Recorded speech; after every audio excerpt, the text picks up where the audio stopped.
Hi, everyone. My name is Umang Barman. I'm here from Balbix. We're excited to present this continued demo series for this month. This month, we're talking about AppSec. We know there are lots and lots of folks who have asked about AppSec and their capabilities.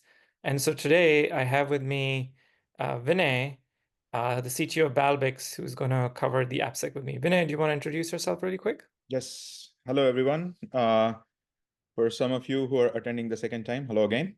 My name is Vinay Sridhara. I'm the CTO and head of engineering here at Balbix. Look forward to talking to you all about the AppSec capabilities and some of the new things that are actually here. Awesome. Thanks, Vinay. So let's get started with what's in AppSec and why does it really matter? But before we get deeper into the AppSec, let's just take a second to analyze and review what we have released and what we have made available just in the last couple of months. So the first thing to note from if you're a prospect or a customer is the new Balbix platform is called Cyber Risk and Exposure Management. That's the dashboard you see. What Balbix does essentially is consolidate all your risk across your assets, your applications, your cloud, your OT, your IoT environments, regardless of the tools you have, into a single dashboard. Once you have all your risk consolidated, we deduplicate, we normalize, we correlate. So you see an accurate inventory of your assets, of your vulnerabilities, of your exposures. Now, obviously, we already know that there are over 30,000 net new vulnerabilities that are released every year. And if you go back in time, there are thousands of these vulnerabilities. Now, if you started to fix these vulnerabilities one at a time, it's going to be impossible. You just have too many to fix. And of course, if we add cloud misconfiguration, end of life system, application risk findings, you will end up with over a million vulnerability instances if you are a mid-sized business. So it's really important that you prioritize the ones that really matter to you. And the way we do that, we look at not just severity, but also threat intel. We look at if there are threat actors, if there are actually exploit code for that vulnerability out in the wild.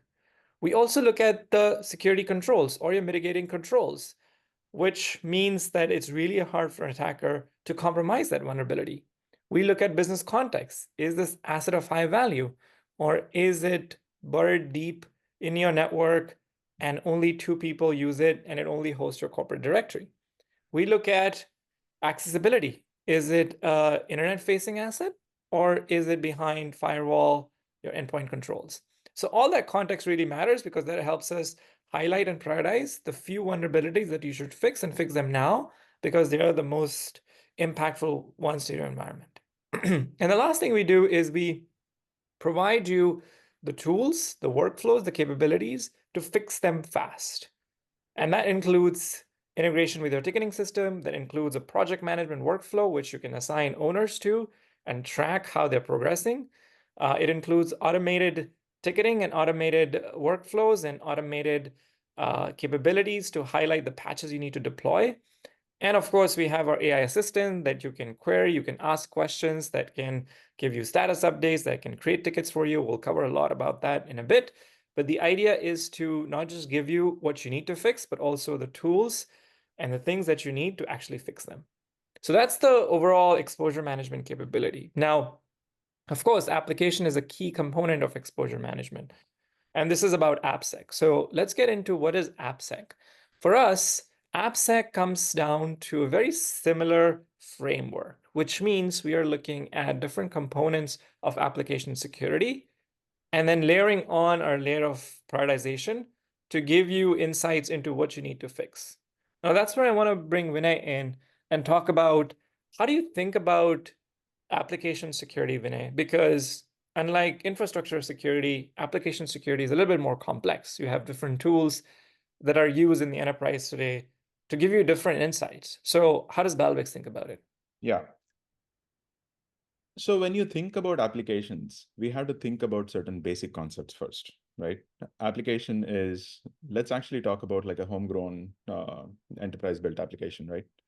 We have to think about what is the code that is written, what kind of modules are actually used, open source, commercial, whatever it is, at the build time, at the runtime. Then you have to think about like what kind of infrastructure as a code is actually maintained to run these applications and deploy these applications. What are the various infrastructure elements, like what databases, what ALBs, what ELBs are actually using this, or rather associated with this application, or as the application is running on them, right? And last but not the least, what is the running environment of this application? Is this exposed to the external world? Is this an internal application? What does the, what kind of exposure does this particular application have? Right? You need to do your pen tests, you need to do your red team testing, you need to do your continuous dash scans. When you think about these basic elements, then it becomes a lot more easier from like a data model standpoint to say like, okay, I'm going to use a SAST for my code analysis, right? I'm going to be using my SCA for like software component analysis, composition analysis, getting the SBOMs, understanding like various open source modules. Then the infrastructure as the code, what does the Terraform actually look like, right? Are there any issues with my Terraform deployment? And then the data that is actually coming from our pen testing friends, or the continuous DAST or web application scanning, we need to have a good understanding of that, because these are the vulnerabilities that are actually exposed or easily accessible uh, from the definition to the outside world or to the adversaries, right? Now, the key question is this. A SAST finding can also indicate a DAST finding, perhaps can also indicate an SCA finding, right? Perhaps can also indicate a red team finding, pen test finding. The problem today that most of our customers that we have actually spoken to and the prospects that we have spoken to, they say that we do redundant work, right? When I try to solve a DAST vulnerability that is related to SAST vulnerability, that is also related to SCA vulnerability, and we have no way of deduplicating them, correlating them, and saying like, this is one vulnerability and this is the team that needs to resolve it. That is one of the biggest issues, which causes inefficiencies in the overall remediation. And obviously, inefficiencies means more open vulnerabilities, and obviously, more open vulnerabilities means more risk.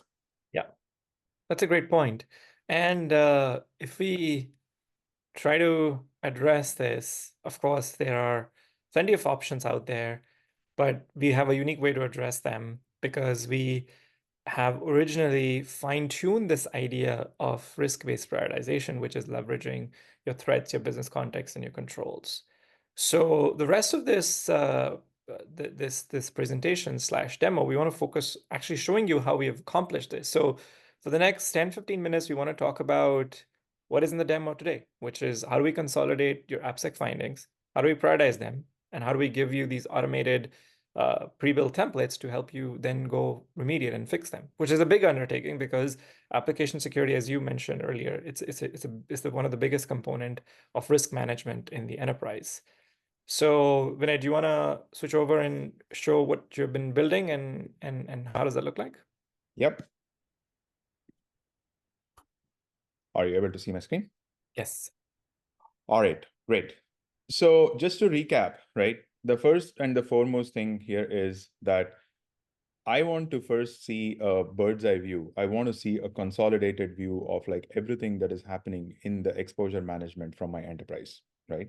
Be it infrastructure related vulnerabilities, be it in application security related findings, anything, right?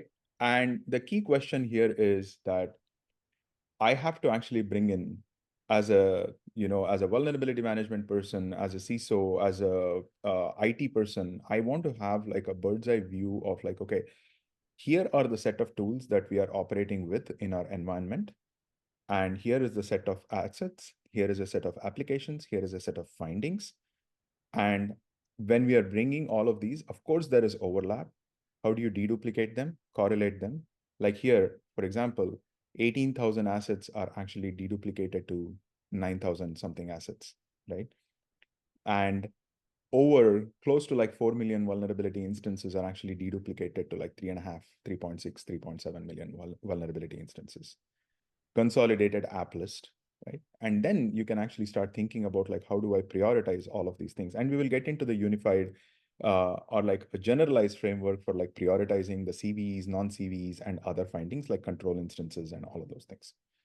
And then the question is, whether do you want to do them, whether do you want to dispatch this from like a manual standpoint? Some of them require like manual attention. And which ones are you going to automate and regularly dispatch? Like, for example, Patch Tuesday, no brainer. I mean, after the Patch Tuesday happens, you have to just dispatch them, right? And then what is the ROI of my whole undertaking, right? How many of them are to be prioritized and how many of them are to be deprioritized? When I say deprioritized, I don't mean to say that we should not resolve them. I mean to say that you have a little more time to resolve them. Or in essence, what we are saying is that the criticals and the highs in your environment do not belong into this bucket, and they do belong into this bucket, which is prioritized, right? So I just wanted to do a little bit of a recap on what does the high level exposure management actually look like, and what kind of a view someone in the capacity of a CISO, a vulnerability management director, even operational folks to a degree have to have at the fingertips in order to know like exactly what is happening. Mm-hmm. With that, I am going to pivot to the application security, which is the topic of today, right? The first thing that I need to understand is how many applications do I have? What business units do they belong to? What are the URLs associated with that? How many vulnerabilities are there? Who are, and the ownership information? Who's the business owner? Who's the application owner? Who's the IT owner? And who's the VM owner, right? And with this, I have to have the ability to slice and dice my environment, either from like a prioritization standpoint, from the remediation standpoint, or from a reporting standpoint. This is the key, right? So now let me walk you through what does the overall inventory actually look like. At a high level, what we are showing here is there are 139 applications in my environment, and the inventory is actually coming from ServiceNow, from Burp Suite, right? From Veracode SAST, from SCA, and a bunch of other tools.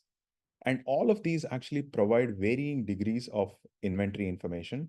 But how do we put them all together? Someone will actually say that, for example, from a Burp Suite DAST perspective, the tag, which is external facing, might be very important. From the SCA standpoint, what is the software bill of materials for this particular application will be very important. ServiceNow will actually give us the ownership information, right? And infrastructure mapping, perhaps. So how do you consolidate all of these things, deduplicate them, and give one comprehensive view of what an application inventory actually looks like?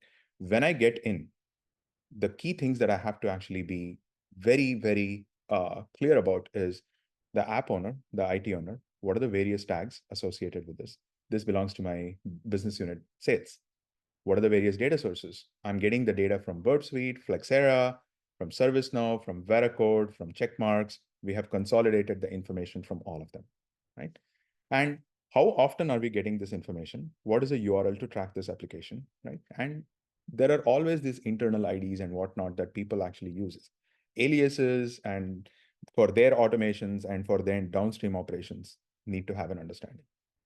And then beyond that inventory, the first thing that I need to take a look at is how many exposures, what is the priority, what are the findings type, and what is the overall risk, and what are my top findings that I need to go ahead and remediate. Then we can get into the details of like, what does the overall inventory look like? What are the various findings? What is the infrastructure that is actually associated? Here you see that there are roughly like 7 assets that are running this particular application, right? There are database instances, there are web servers, there are other tools, there are other servers and infrastructure elements here that will actually allow me to understand what the overall risk and overall composition of this particular application is. Then, based on my persona, I should be able to go ahead and customize this view, right? There are like over 45, 50 different attributes for any given application. And I have set this as my view over here. I would like to have a good view of my URL. I have to understand what my aliases are, the tags are, the ownership information, and whatnot.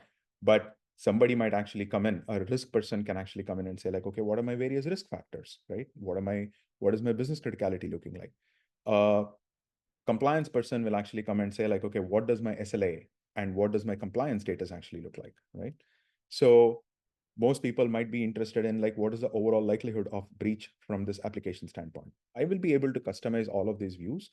And then, as we have discussed earlier, I will be able to go ahead and search. Like, for example, I want to take a look at all the applications that belong to my R&D. Here are my 37 applications that belong to my group R&D. And then this view will also give me an understanding of like, okay, how many of them have like good mapping? How many of them have like good telemetry? What is the number of applications with high exposures, medium exposures, low exposures, right?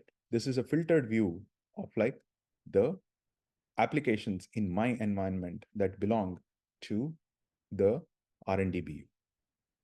Then I can go ahead and start putting like further information over here, right? Like, okay, give me the, let me walk you through this, which is like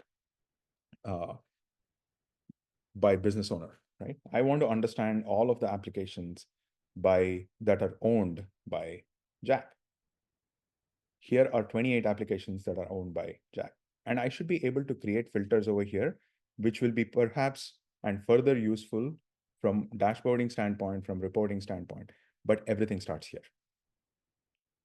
I'll stop here from an inventory standpoint because there is a few more things to cover, but hopefully that gives a sense for like what does deduplication, correlation, aggregation, and slicing and dicing of the applications to get a good view of business units, good view from like an owner standpoint, and a good view from like the entire enterprise perspective look like.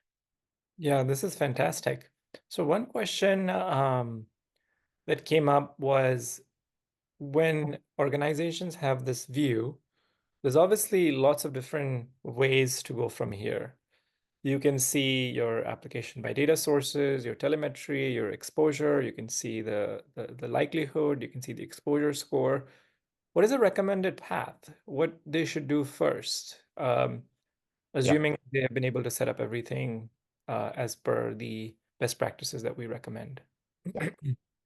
So this is where I'm going to touch upon a little bit about like the customized views and also the RBAC capabilities, right? Like in a large organization, one of the organization that we actually deal with, they have 13,000 applications, some of them external, some of them internal.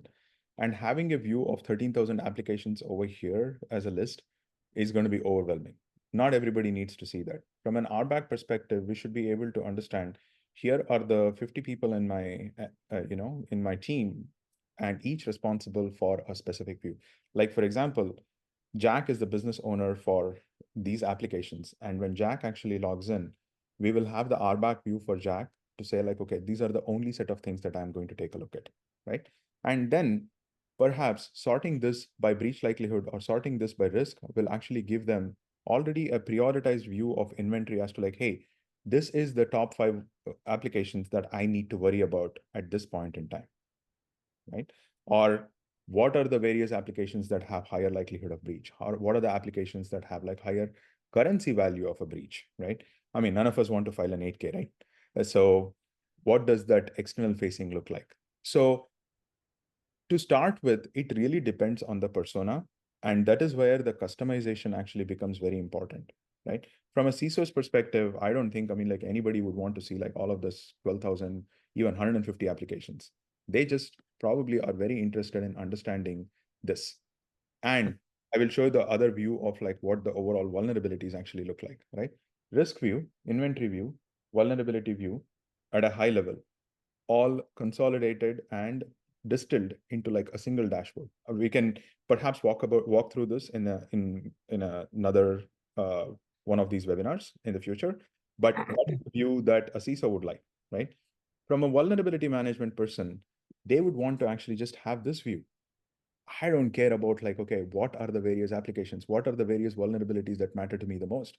Hey, you know what? The CVE 2020-1938, it's a CISA known vulnerability called GhostCat, has a highest exposure. I want to take a look at this. What does my overall exposure look like? I'll walk you through this in a second, right?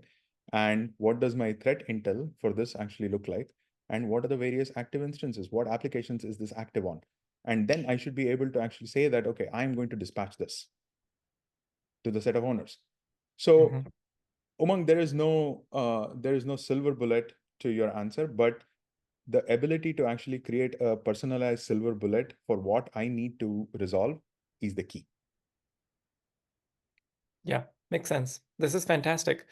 Any last things you want to show before we pivot over to a recap? Yeah. So I want to spend like 2 minutes on this vulnerability view, right? Like, for example, here, the vulnerability or the application security findings, I have a total of like 260, which is consolidated. But when we go take a look at the findings instances, there are 11.8K vulnerability instances that are actually consolidated into 260 unique findings. This is the thing that I was talking about earlier, right? Mm-hmm. Mm-hmm. How do you consolidate and deduplicate so that folks can actually go and work off of like a single vulnerability, multiple vulnerabilities? I can go here and say that from a tag standpoint, I want to take a look at the CISA vulnerabilities, and these are my CISA vulnerabilities. Mm-hmm. I mean, the key is this is the 4 vulnerabilities that matter if I'm actually just looking at CISA. Mm-hmm. Or let me say that I want to take a look at my critical or high DAST exposures. These are the Mm-hmm. ones. And what do I need to do about this? Here is the fix. Here are the active instances.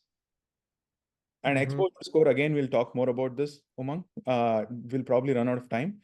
But then, as you pointed out earlier, this particular vulnerability affects 105 applications. There are 279 instances that are actually open. The score ranges from 65 to 66, which means that this is a high vulnerability. The Mm-hmm. total exposure is this much, right? And then we are actually accounting for the application zone, the role of the application, the various attack vectors that are associated with this, the threat information, and whatnot. And one thing that I would like to draw your attention, perhaps again, this is a separate topic where we can dive deeper into, is the unified and the generalized framework of prioritizing the CVE and the non-CVE vulnerabilities and the control findings into a single framework. You will see the same. When I say same, you will see a uniform scoring, uniform prioritization, because from a risk reduction standpoint, I don't care if it is a CVE or a non-CVE.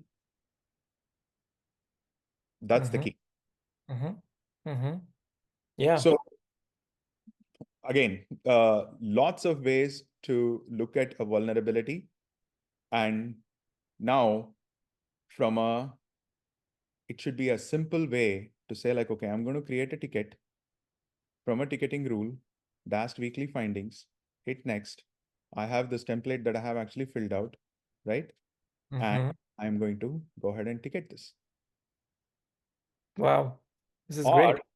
I can go ahead and create an automation and say like, okay, this is the kind of vulnerabilities that I would like to actually automate, and then continuously automate this for any new vulnerabilities that are actually non-ticketed or not sent to the patch management systems or any of those things. Mm-hmm. Mm-hmm.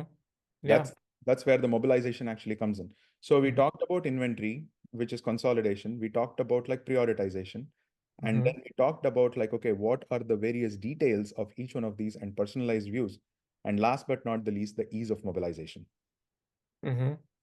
And of course, the ability to transparently see what is impacting a particular vulnerability, which is in most cases, it's hard to understand and see the impact on a holistic way on why this vulnerability is causing the biggest impact. I think that just the cherry on top. Yeah. So some of the folks actually ask this question, right? Like, hey, you know what? I just want to take a look at this from business owner's perspective. And again, if Jack wants to actually come here or Jose wants to come here and say like, okay, what are my top vulnerabilities that I need to resolve? This is a view for Jose to say like, okay, here are the 254 findings that I need to worry about. And here is the affected number of apps. And this is my priority list. Mm-hmm. Mm-hmm. It includes your SAST. I mean, all of those vulnerability findings, Right. assessment types that we talked about. Right. This is great. Thanks, Vinay. Let's switch over to one last topic, which we had talked about. Give me 1 second. I am going to share my screen in 30 seconds. So today we talked about AppSec. We talked about unification. Check that box. We talked about risk-based prioritization. We checked that box. We talked about all these elements that go into prioritizing. And then we talked about templates. We talked about automation. So bonus points for you, Vinay, for covering more than you had accounted for. One last thing, all of this is really easy to consume. I think the biggest challenge in the enterprise in B2B, which I believe as a marketer will change in the next year, and in some ways Balbix is already here, is you can consume all of this information now through your AI assistant. We have built the AI assistant, which we call Bix. It's available, generally available now. You can, if you use Balbix, you get access to an AI assistant that allows you to query about CVEs, that allows you to produce these risk report, perform tasks, take actions for you. So technically, you can do a lot even without having ever to visit the Balbix dashboard. And I think this is a new interface. This is a new way for people to interact with their tools going forward. And that's available now. We'll cover a lot more about what Bix is and what it can do in one of the future product webinars. And we have lots of information about Bix on our website if you choose to visit. But given that we are at the top of the hour, Vinay, thanks again for your time. Really appreciate it. And thanks again for everyone who joined this webinar. Thanks so much. Thanks. Thank you, man. Thank you, everyone. Thanks. Bye.